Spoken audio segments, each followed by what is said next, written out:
साबायखर बावबाय मानगोनां रबिन्द्र कुमार ब्रह्म सारनो। आं गिबियाव नोंथांमोननो आंगो आलाप हाबाफारिखौ लानायनि जा जोंहा थांखि दं, अबजेक्टिभ दं, बेखौहाय आं नोंथांमोननो सुंद'यै बुंग्रोनो सानदों। दि जों नुनो मोनदों जोंनि बर' राव थुनलाइनि गागि थुनलाइगिरिफोरा, लिरगिरिफोरा समनि फाखनाव बैसो जानानै जिउ गोमालांदों। नाथाय बिथांमोननि जिउ थुनलाइ सोरजि बायदिसिना हाबाफारिखौ जोंनि जारिमिनाव हमना लाखिनो थाखाय जेबो रोखोमनि डकुमेन्टेसननि हाबाफारि लानायखौ जों नुनो मोनबोआखै। बेखायनो जों इसान मोसाहारि गोसोखां सान फालिनायनि असिलायै देग्लायनिफ्राय बे हाबाफारिखौ बोसोरफ्रोमबो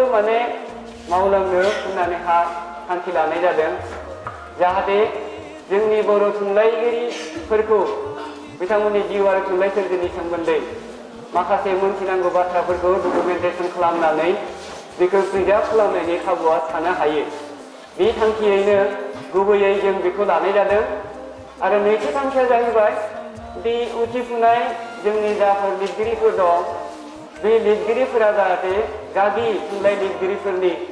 लिरनायनि आदब खायदा, लिरनायनि थांखि, लिरनायनि राव महर बाहायथि, बेफोर बायदिसिनानि सोमोन्दै जाहाथे फेस टु फेस मोगा मोगि रायलायलायनानै सावरायलायनानै सोलोंलायनो हायो आरो मोनसे थुलुंगाखांनाय मोननो हायो। बेबो जोंनि नैथि थांखि। बेनिखायनो आं आसा खालामदों दि दिनैनि बे हाबाफारियाव सारखौ जिहेतु जों मोगा मोगि लोगो मोनखाबायब्ला सारनि थुनलाइगिरि जिउनि सोमोन्दै बायदि बिथिंनि सोमोन्दै नोंथांमोना बेयावहाय सोंनो हागोन। बेनो जाबाय जोंनि दिनैनि हाबाफारिनि गुबै थांखिया। बेयाव मोनसे खोथाखौ बुंना दोननो नागिरदों आं दि जोंनि लाइजामाव बुंहरनाय जादोंमोन दि बाहागो लाफैनाय गंफा फरायसालिमानिफ्राय मोननैल' सोंलु सोंनो हागोन होननानैहा। नाथाय बे मोननैल' सिमाखौहा जों दा हाला, जाय जेरै गोसो जायो ओरैनो सोंनो हागोन। दिनैनि हाबाफारिखौ आरोबाव मेहेरगोनां खालामनो थाखाय आं गाव दैदेनगिरि महरै मोनसे प्रग्राम थिसनबावदों। सारनि सोमोन्दै नोंथांमोननो आं मोनथिहोनायनि सिगां सारखौ लानानै सोरजिनाय दोंनै खन्थाइ नोंथांमोननि सिगाङाव फरायहोनानै खोन्थाग्रोनो नागिरनाय जादों। गेदेमा, आं दि नोंखौ बेसेबां मोजां मोनो बुंनानै बुंफोरजोबनो हाया। नोंनि मोनफ्रोमबो सोरजिया आंनि गोसो मोदोम सोमावग्लुङो आरो नुयो थार जिउनि मोन्दांथि। नोंनि थांखि आरो सिमां आरो सेफालि बिबारनि मोदोमफ्रु मोदोमनायजों गोसो गोरबो सिग्लाबहोनानै थुनलाइनि फोथाराव गोख्रों रादाब लाबोयोनो। नोंनि गोरबोनि गोजा थैजोंनो थांनानै दं बर' थुनलाइया। नों गुबुननिबो गुबुन, नों गोदान मुगानि गोदान बर' जोहोलाव। नोंनि रेदें रावफ्रा, महिनी गोनां खबामफ्रा मोनथिगौ दा बेसेबां गोहो दं।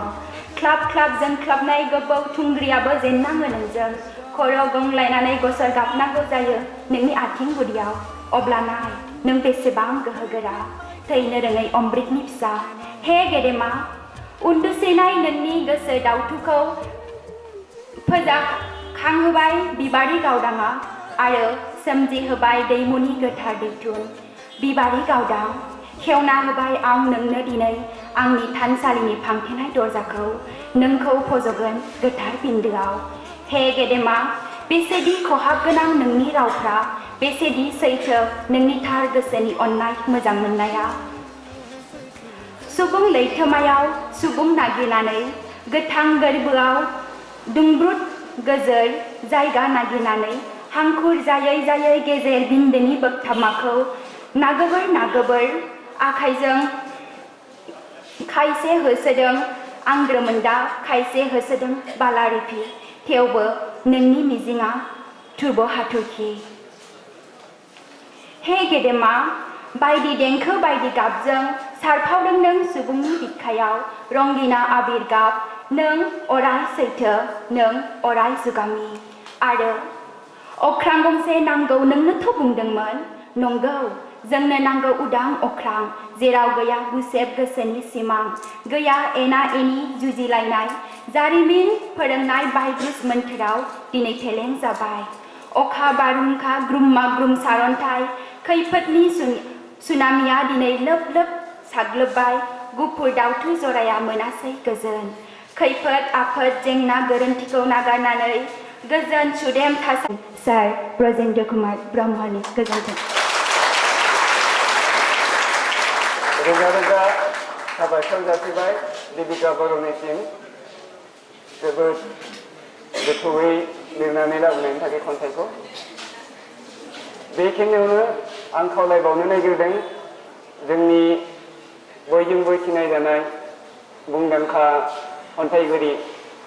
जोंनि क'क्राझार फरायसालिमानिनो फिजिक्स डिपार्टमेन्टनि हेड अफ द डिपार्टमेन्ट बिथां अनजालि बसुमतारीखौ नाथाय खन्थाइगिरि महरै बिथांखौ जों अनजु होनना मिथिगौ बेनिखायनो अनजु बिथांखौबो ब्रजेन्द्र कुमार ब्रह्म सारखौ थांखिनानै सुजुनाय दोंसे खन्थाइ फरायनो खावलायहरनाय जाबाय गिबियावनो आं मोनसे बाथ्राखौ सिमान लायो जेब्ला गबिन्द बर' बिथाङा आंखौ खन्थाइ दोंसे सुजुनो थिनदोंमोन बिथां खन्थाइगिरिनि सोमोन्दै होमबा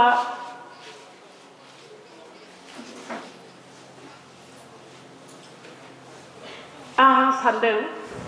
बिथां गेदेमा खन्थाइगिरिनि सोमोन्दै खन्थाइ लिरनाया हयथ' आंनि धृष्टता खालामनायसो जागोन मानो होननानै बुङोब्ला बिथाङा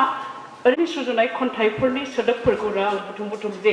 जथायनानैल' लाबोदों होननानै आं बुंनो सानो आरो बेबायदि खालामनायाव माबाफोर गोरोन्थि जादोंब्ला आं बिथां गेदेमा खन्थाइगिरिनिफ्राय आं निमाहा बिखायो दा आं खन्थाइखौ फरायनोसै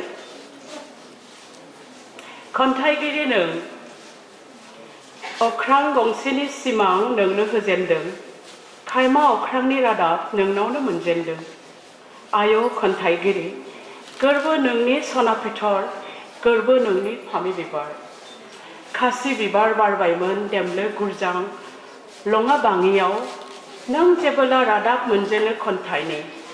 नोंनि गोरबोनि गुदु अरनाव खामि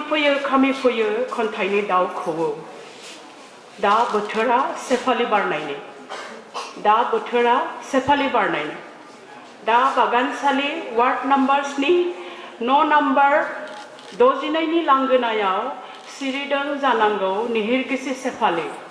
मोदोमफ्रु खन्थाइ सुजुनानै खन्थाइगिरि नोंनि न'नि जिख्लाबसे सिथ्ला गंसे गोथार थानसालि बर' थुनलाइनि आं खन्थाइगिरिखौ लोगो मोनबोदों खन्थाइनि खुलियाव मिमिखौबो रुजु रुमु संसाराव बेहाबो दं बोथिफ्रामबो एवफ्रामनाय ना गोराननि बखरा दैलि बाजाराव बेखौनोथ' लायनो थाङो दों खन्थाइगिरिया मोनाबिलियाव थाबायनाय मुङै सानहाब गोमजोर समायना मोखां जात खन्थाइगिरिनि आरोबाव समायनासिन जानाय दाउसा मावरिया दुफायलाङो नोंनि गोरबोनि सोमखोर हादाव खन्थाइगिरि गान्धी बुद्ध बाल्मिकि तपस्यायाव मुजिनाय गुवार अरो नोंनि सोमखोर गोरबो खन्थाइनि आबाद खालामै सोरजियो नों जिउनि समायना इकेबाना बेखायनोथ' गोग्गोयै बुंनो हायो दुलाराय बुहुमानो आंनिसै दा खोथा होदों नों आं फैफिनगोन आदा गादु आब' दुमफाव फंबाय सन्थलामोननि दाहानि मेथाइ रोजाबनो बयखौबो लाफानानै सथब फैनो बेयावनो सिमांल' नङा नोंनि खन्थाइयाव दं साननि फिसाख्रि जिउ आंग्रिनायनि आब्रा सतबांसा आरो दं इस्पातबो लहाबो आरो मेगन थाइनैयाव जोनो अरखि खन्थाइगिरि गोरबो नोंनि सान मोखाङारि बिबारि गावदां बायदि देंखो बायदि गाबजों आबुं दोंसे गोब्राब खन्थाइ नै मिजिं आरो सुबुंनि खन्थाइगिरि नै मिजिं आरो सुबुंथिनि खन्थाइगिरि खन्थाइ लैथोआव सानस्रि सानस्रि मेङाखै नों थब्ल' थब्ल' मानेक नागिरनानै जिउखौ खालामदों समायना दोंसे खन्थाइ सोदोब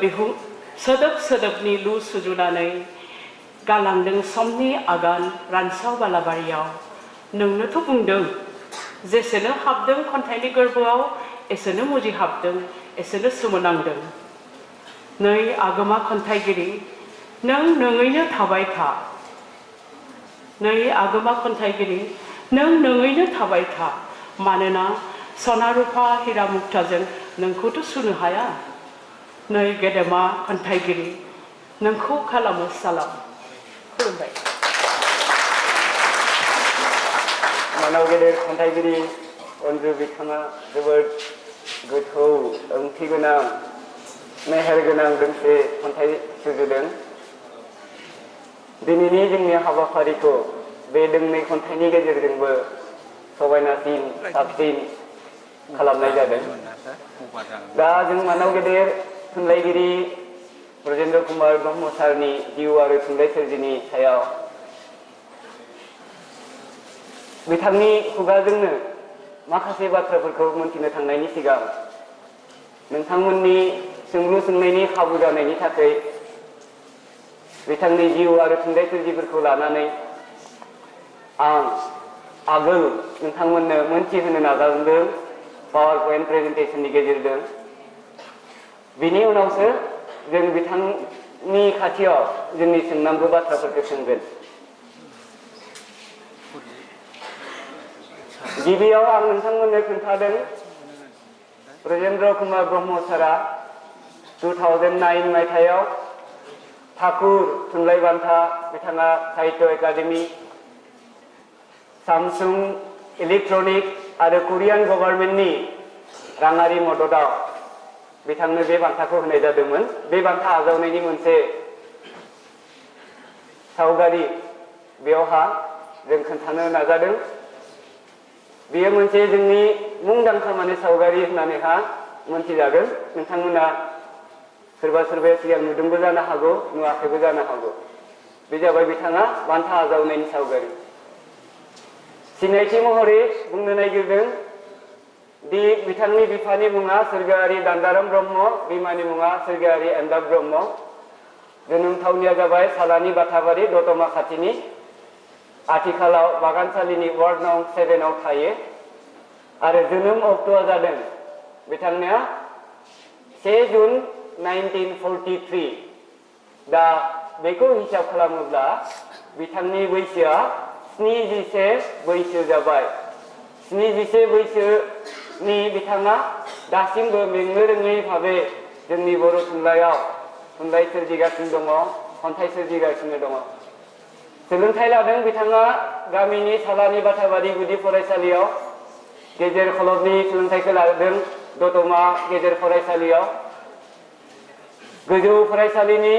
सोलोंथाइखौ लादों बिथाङा शक्ति आश्रम भकेशनेल गोजौ फरायसालियाव मेट्रिक आनजादखौ उथ्रिदों 1959 मायथाइयाव बिए आनजादखौ उथ्रिदों 1968 मायथाइयाव शिलंनि सेन्ट एडमान्ड माने मुंदांखा माने कलेजनिफ्राय आरो बिथाङा फोरोंगिरि महरै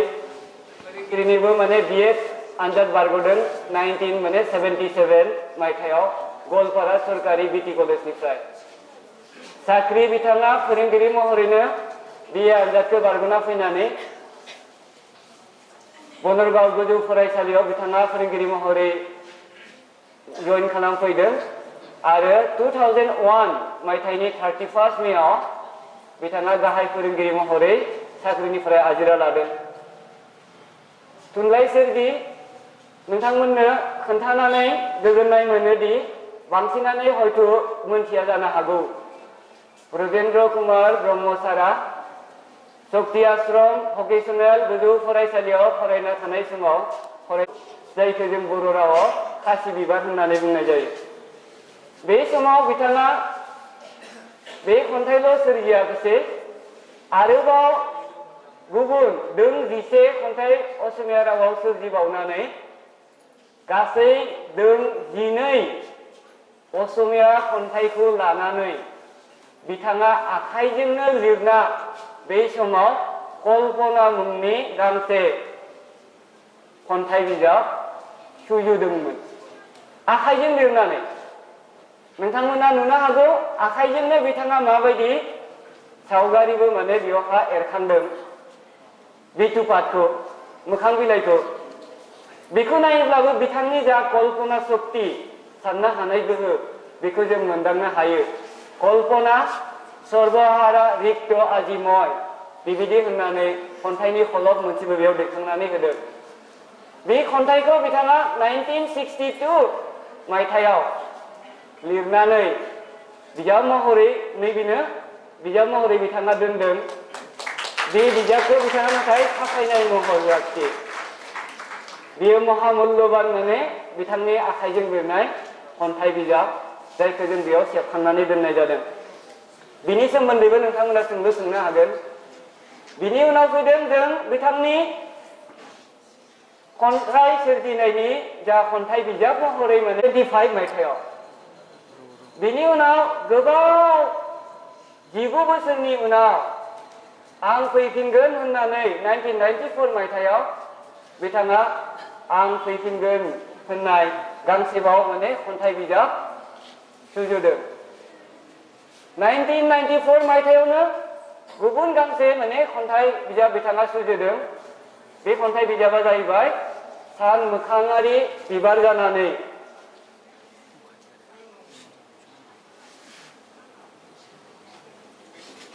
सान मोखाङारि बिबार जानानै बिनि उनाव बिबारि गावदां 2008 नोंथांमोननो आं खोन्थाखानानै दोननो नागिरो बिबारि गावदाङा जाहैबाय ब्रजेन्द्र कुमार ब्रह्म सारा सुजुनाय गांसेल' मोजां मोननायनि खन्थाइ बिजाब लाभ पएम्स बिबारि गावदाङा बिथांनि बिनि उनाव बिथाङा सुजुदों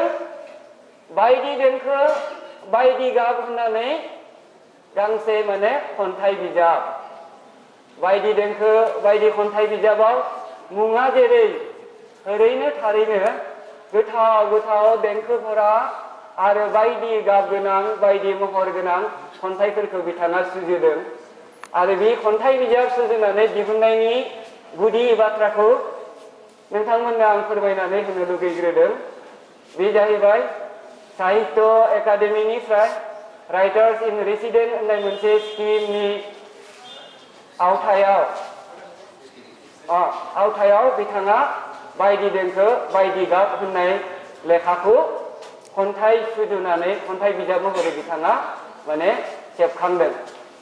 साहित्य एकाडेमिनि राइटार्स इन रेसिडेन्ट होननाय स्किमनि गेजेरजों बेनि उनाव बेखिनियानो बिथांनि खन्थाइ सोरजिया गासै गांबा माने खन्थाइ बेनि उनाव जोंफोरो रायथाइ सोरजिनि सायाव बिथाङा गासै गांद' रायथाइ बिजाब बिथाङा दिहुनबाय फोसावनानै बे रायथाइफोरा जाहैबाय थुनलाइ आरो सानस्रि 86 रायथाइमाला 92 नोजोर आरो सोरजि 1994 थुनलाइ आरो थुनलाइ 2004 रायथाइ हाला 2006 आरो थुनलाइ बायदि बायदि नोंथांमोना मोनथिगौ ब्रजेन्द्र कुमार ब्रह्म सारा मोनसे मुंदांखा थुनलाइयारि बान्था मोनदों बे बान्थाया जाहैबाय नैबे रायथाइ हाला रायथाइ बिजाबनि थाखायनो मोनदों बे जाहैबाय ठाकुर थुनलाइ बान्था ठाकुर थुनलाइ बान्थाखौ आं दहायनो बुंनाय जाबाय बिथाङा माने साहित्य एकाडेमि सामसुं इलेक्ट्रनिक्स आरो कोरियान गभर्नमेन्टनि माने राङारि मददाव बिथांनो बे बान्थाखौ होनाय जादों ठाकुर लिटारेचार एवार्ड 2009 मायथाइयाव बिथाङा बे बान्थाखौ मोनदों सुंद' सल' थुनलाइनि मोनसे बाहागो बे सुंद' सल'खौबो सारा आखाइ होदोंमोन नाथाय जों दा सारनि आखाइनिफ्राय सुंद' सल' बेबायदि सोरजिनाय नुनो मोनाखै सारा बुंदों गावलायनो दासिम दों द'सो सुंद' सल' सोरजिदों बे दों द' सुंद' सल'नि मादावनो दोंब्रैनि मुंखौ बिथाङा खोन्थानो हादों बे दोंब्रैया जाबाय गोदान जोनोम अदांनि सिमां मोगथां इसोरजों दान्दिसे एबा माने सानसे गोसोआव गैया सारा आरो फैफिननाय इसोरजों दान्दिसे नङा इसोरजों सानसे सुंद' सल' जों सारखौ खावलायदोंमोन दि नोंथाङा दोंनैसो सुंद' सल' सुजुबावनानै लेखा महरै दिहुनोब्ला नोंथांनि बे सुंद' सल'फोरखौ फरायनानै नोंथांनि सानस्रि नोंथांनि मानदान्दा सुनायाव आरोबाव सुबिदा जागोन होननानैहा दासिम बिजाब महरै दिहुनजायाखै सुजुगिरि महरैबो नोंथांमोना सारखौ नुनो मोनो दि गोदान गियान होननाय गोदान गियान पाब्लिकेशननि गेजेरजों जों 2001 निफ्राय 2004 मायथाइसिम जेनेरेल नलेजनि दानसेयारि लाइसि दिहुनदोंमोन बे लाइसियावनि माने बिथाङा गाहाय सुजुगिरिमोन समनि आगान जोंनि बर' बायदि फरायग्रा गैबाङै माने माहारिनि गेजेराव खन्थाइफोरनि माने लाइसि दिहुननायाबो माने गोग्गाथाव बाथ्रा बेबायदि गोग्गाथाव हाबाखौनो जोंनि ब्रजेन्द्र कुमार ब्रह्म सारा गुबुन गुबुन खन्थाइगिरिफोरखौ लोगोआव लानानै समनि आगान होननाय गांसे माने लाइसि खन्थाइनि लाइसि बिथाङा माने दिहुनदों आरो बिनि गाहाय माने सुजुगिरि खन्थाइमाला क'क्राझार साख्रिवाला माने थुनलाइयारि आफादनि बे जाबाय बिथांमोननि खन्थाइ आवरायनायनि बायदिसिना माने जुथुमनि खन्थाइफोरखौ जथायनानै बिजाब महरै दिहुनदों आरो बे बिजाब महरनि गिबि बिजाब दिहुननायनि गाहाय सुजुगिरियानो जादोंमोन बिथां ब्रजेन्द्र कुमार ब्रह्मआ आरो बिनि उनाव जोंनिनो बर'नि आगोमा गेदेमा सासे थुनलाइगिरि दावखुफुनाय बिथाङा अबथिरायै जिउ गोमादों बिथांनिनो माने मुङै दिहुननाय गांसे बिजाब प्रबन बरगयारिनि सानस्रि आरो मावनाय होननाय बिजाबखौबो बिथाङा गाहाय सुजुगिरि महरै दिहुनदों आरो आं थैया प्रसेनजित ब्रह्मनि लिरनाय खन्थाइ सुंद' सल' आरो गुबुन गुबुन लिरबिदांफोरखौ जथायनानै बिथाङा 2000 मायथाइयाव सुजुनानै दिहुनदों दानिया जों फैनो नागिरदों बान्था मोननायाव 1994 मायथाइयाव बिथाङा अख्रां गंसे नांगौ होननाय खन्थाइ बिजाबनि थाखाय बर' थुनलाइ आफादनि समायश्री ब्रह्म थुनलाइयारि बान्था मोनदों 1995 मायथाइयाव मुक्ताराम ब्रह्म थुनलाइयारि बान्था मोनदों सानमोखाङारि बिबार जानानै बे बान्थाखौ होदों बङाइगाव जिल्ला बर' थुनलाइ आफादा ठाकुर थुनलाइ बान्थानि बाथ्राखौ नोंथांमोननो खोन्थाखाबाय 2009 मायथाइयाव मोनदों प्रमद चन्द्र ब्रह्म थुनलाइयारि बान्था बे बान्थाखौ बिथाङा 2013 मायथाइयाव मोनदों आरो बे बान्थाखौ होदों जोंनि बड'लेण्ड अट'नमास काउन्सिलनि खुंथायनिफ्राय जोबथायाव बिथाङा 2013 मायथाइयावनो प्रबन बरगयारि थुनलाइ बान्थाबो बिथांनो होनाय जादों आरो बे बान्थाखौ मोनदों बायदि देंखो बायदि गाब खन्थाइ बिजाबनि थाखाय गौथुमारि हाबाबो बिथाङा गोबाङै मावदों गौथुमारि हाबा होननानै बुङोब्ला जों बर' माहारिनि सुबुंफोरा गासैबो बर' फरायसाजों माने लोब्बा थानाय होननानै सानना लायोब्लाबो सारा बुंदों बे गाव माने बर' फरायसा आफादजों लोब्बा गैयामोन साख्रि मावनानैनो थुनलाइ सोरजिनायाव मुखुब जानानै थादों नाथाय 2001 मायथाइयाव जेब्ला साख्रिनिफ्राय आजिरा लायो अब्लानो बर' साहित्य सभानि बासुगावआव जानाय सनाथि मायथाइनि जा माने जुथुममोन बेयावहा बिथांखौ बर' थुनलाइ आफादनि आफादगिरि महरै माने सायख'नाय जादों आरो बिथाङा बर' थुनलाइ आफादनि आफादगिरि महरै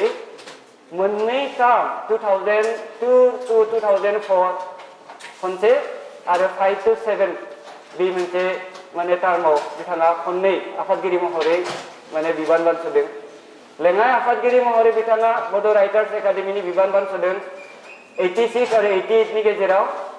आखान्थि नेहाथारि महरै बर' साहित्य सभानि बिथाङा बिबान बानदों 86, 89 आरो 92 माने टार्माव दा बिथाङा बड' राइटार्स एकाडेमिनि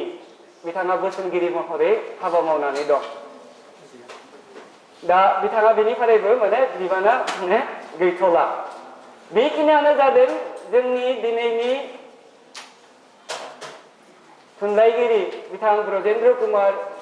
ब्रह्म सारजों रायलायनायनि बायदि बिथिं बे बायदि बिथिंखौहा आं गासै मोनद' बाहागोआव माने खालामनाय जादों। दा आं दैदेनगिरि महरै सारनाव आं गिबियै माने बाथ्राखौ सोंनो नागिरदों। सारा 1957 निफ्राय 59 मायथाइनि गेजेराव शक्ति आश्रम गोजौ फरायसालियाव नोंथाङा फरायनानै दङमोन। बे समाव असमिया माध्यमजोंनो नोंथाङा निश्चय फरायदोंमोन, जायनि थाखाय असमिया रावजों खन्थाइ सोरजिनो बा लिरजेननो थुलुंगा मोनदों। नोंथाङा असमिया रावजों थुनलाइ सोरजिनो थुलुंगाखांनायखौ बोरैहाय मोनामोन? बिनि सोमोन्दै एसे जोंनो मोनथिहोयोब्ला मोजां जागोन। आच्छा, बिनि सिगां आंनि खोथाखौ बुंग्रोनो लुबैदों। दा बेवहाय जुनियै फरायसाफोरखौ आं बुंनो लुबैदों। आङो बेवहाय नोंथांमोननि सिगाङाव गांजों जनानै दङ आरो नोंथांमोनहा खोनासंगासिनो दं। मा बुङो मा मायो अनेक माबा उसुखुथु जानानै दं आरोखि। दा आं बुंनो सानो मा सावरायनाया जाहाथे हमलि जायो। न'खराव जेरैहाय गोजां बोथोर सफैबाय, दा नभेम्बर डिसेम्बर फैगोन, बेवहाय सिथ्लायाव अर सुनोसै, घन्ट' रोहो रोहो सुनोसै। बेनिफ्राय बिमा बिफा बिब' बिनानाव जा दं न'खरनि बिसोर ज' जनानै जेरै रायलायो। बेवहाय किसु नियम थागोन अबयसे, बबेनिफ्राय बबेबा बारस्लायलांगोन, खिन्थु बिसोर रायलायनायाव खुनु हेंथा गैया, खुनु एंजाइटि गैया, बिसोरो हमलि रायलायो आरोखि। बे धरनि जाहाथे जोंनियाबो जायो बेखौ सानदों आङो। बेनिफ्राय आंखौ आलासियासो बेवहाय लेंबोदों हिसाबै बिराद गोरोंथार, बे रोंनो गैया आरो बेखौ साननो नाङा। लिमिटेसना बयहाबो थायो आरो आंहाथ' लिमिटेसना बिराद दंखाथारो। आरो बिनि सायाव आंना दा गबिन्दआ सिदा गबिन्द होनबा आं सार गैला बेवहाय, नोंथांबो होनला हमलि जिहेथु आङो बुंनो सानो मा दा हिसाब सिन्थाय खालामबाय बियो। आं बेसेबां खन्थाइ लिरदों बेखौबो हिसाब खालाम, आं हिसाब लाथाराखै। दासिम 300 बिथाङा खन्थाइ लिरबाय। गांबा बिजाबाव टटेल बिथांनि खन्थाइया जाहैबाय 300। आं बुंनो साननाय मा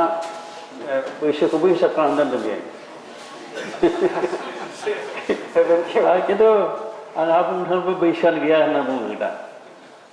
सोरबा सोरबा बैसो थानांगौ, आंहा बैसो गैया होनना बुङो। बैसो गैया होननायनि खारन दं। आइ आरो आफाया जाम्बा आरो जाम्बि आरो कुसि थुसिथ' आरो दानि बादि जाया। ओइ बांगाल होखानाय समाव जोनोम जादों, ओइ दैबाना समाव जोनोम जादों, बेबादि आरोखि। ओमफ्राय दा जायखिजाया दा स्कुलनिफ्राय माबा मोनसे सार्टिफिकेट हरबाय, बाहाय एजखौ हरबाय आरोखि। बे हिसाबै फैयै फैयै फैयै दा 2001आव आङो मेनि 31 आङो रिटायार जादों।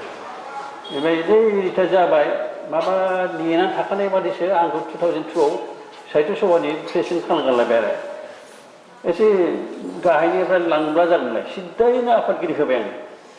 आंथ' इस्सा गैथारा, एसेबो इस्सा गैया। बेफोरखौ रायज्लायबाथाय बिराद गोबाव जायो, बिदि रायज्लायदोंसै।